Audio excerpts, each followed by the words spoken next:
அரிசி திரைப்படத்தின் இசை மற்றும் ட்ரெய்லர் வெளியீட்டு விழாவுக்கு வருகை தந்துள்ள வாழ்த்து சென்றுள்ள அண்ணன் வைகோ அவர்களே, மாண்புமிகு தமிழக முதல்வர் அவர்களே, தற்பொழுது வாழ்த்து விடைபெறுகின்ற சகோதரர் செல்வ பிறந்தகை அவர்களே, விழா மேடையில் இருக்கின்ற தோழர் திருமாவளவன் அவர்களே மற்றும் இந்த திரைப்படத்தின் கதாநாயகன் தோழர் முத்தரசன் அவர்களே, என்னுடைய சகோதரர் திரு சமுத்திரக்கனி அவர்களே, மற்றுள்ள நண்பர்களே, விழாவுக்கு வருகை கொண்டுள்ள சகோதர சகோதரர்களே, உங்கள் அனைவருக்கும் என்னுடைய முதற்கண் வணக்கம்.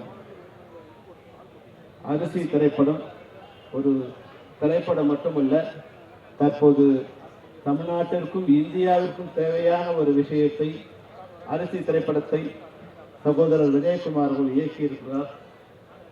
இந்த அரிசி திரைப்படமாக பார்ப்பதை விட நான் ஒரே ஒரு விஷயம் மட்டும் நினைவுபடுகிறது. கம்யூனிஸ்ட் கட்சிகள் கலைக்கு தமிழ்நாட்டில் கையில் எடுத்திருந்தால் திராவிட இயக்கங்களே கூட தோன்றி இருக்கிறார்கள். நீங்கள் எல்லாம் கலையை கைவிட்டதால் தான் அதன் மூலமாக உங்களுடைய கருத்துக்களை தமிழ்நாட்டில் பரப்பி திராவிட இயக்கம் ஆட்சிக்கு வந்தது. காலம் கடந்தாலும் பெட்டர் லேட் தென் நெவர் என்பது போல கம்யூனிஸ்டுகள் இப்போ தற்போது கலையை கையில் எடுத்திருக்கிறார்கள். தமிழக மக்களுக்கு கலையின் மூலமாக சொன்னால் மிக சிறப்பாக சென்றடையும்.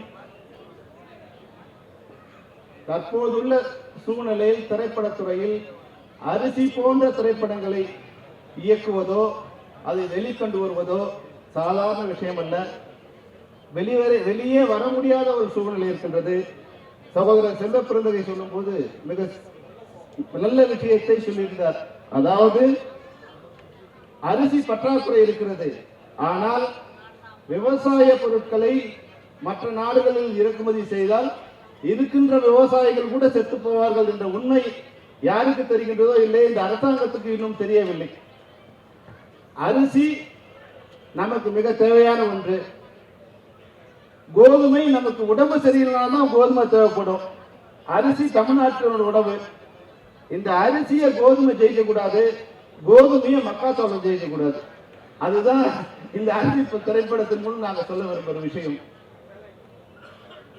அமெரிக்காவில் நம்மள மாதிரி 10 சென்ட் 20 சென்ட் 30 சென்ட் வச்சுக்கிற குறுநில விவசாயிகளே கிடையாது. 1000 acre 2000 acre 3000 acre 100 acre 100,000 acre வரைக்கும் வச்சுக்கிட்டு விவசாயம் பண்றவங்க. 1000 ஏக்கரை 2 விவசாய தொழிலாளர்கள் வச்சு வேலை செய்ய முடியும். கம்பேர் பண்ணும்போது நம்மளை விட அவங்களுக்கு உற்பத்தி செய்யற விலை ரொம்ப குறைவு.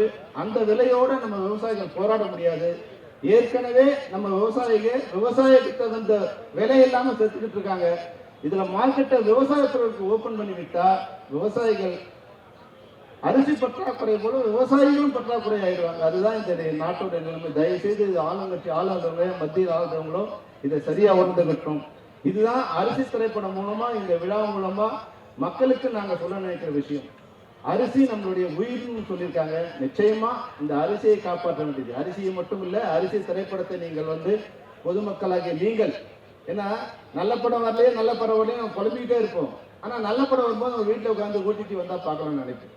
அந்த நல்ல படங்களை நீங்க ஆதரிச்சாதான் அரிசி வரும், நெல் வரும், நம்ம சமூகத்துக்கு உயிர் வரும். அதனால் பொதுமக்களாகிய உங்களுக்கும் ஒரு பங்கு இருக்கு. அரிசி போன்ற திரைப்படங்களை நீங்கள் வரவேற்பு தந்து அதே படங்கள் போல நிறைய படங்கள் வருவதற்கான ஒரு வாய்ப்பை உருவாக்கி தர வேண்டும் என்று கூறி உங்களிடம் விடைபெறுகின்றேன். நன்றி, வணக்கம்.